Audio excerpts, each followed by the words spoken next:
نن یو ځل بیا د پښتنو په سوو کورونه په غم باندې اخته سول چې د 500 څخه زیات شهیدان یادېږي چې په دې کې ماشومان، زنانې او شپینږیري موجوده دي. دا په شهادت باندې د نامعلومه وسلوالو د خوا رسېدلي دي.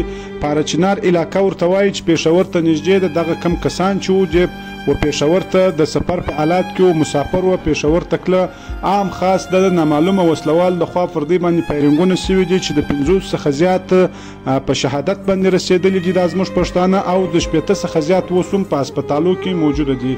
تر اوسه پورې د دې واقعې ذمواري چا نه ده قبول کړې، خو د نامعلومه وسلوالو د خوا پر دغه عام خاص مسافرو باندې پر لارې پیرنګونه سوي دي چې ډېر شهیدان یادېږي. نور هم دا دي را روان دي، اپډیټس موږ ته را روان دي چې دا ډېره غټه واقعه د پښتنو سره سوې ده، ډېر غټ ظلم سوی دی. تاسو ټول د سوشل میډیا ملګري د دې خلاف اواز پورته کړئ. دا پیغام در ټولو پښتنو در مشرانو پورې ورسوئ چې زموږ د پښتنو سره هر وخت دغه رقم ناوړه واقعې سوي دي. تاسو پښتانه لیډران پر دا رقم واقعو باندې خاموشه پاتې سوي یاست. ټول د سوشل میډیا ملګري دغه پیغام مخته در سره نشر کړئ او د راتلونکو معلوماتو دپاره زموږ سنګري نیوز در سره فالو کړئ.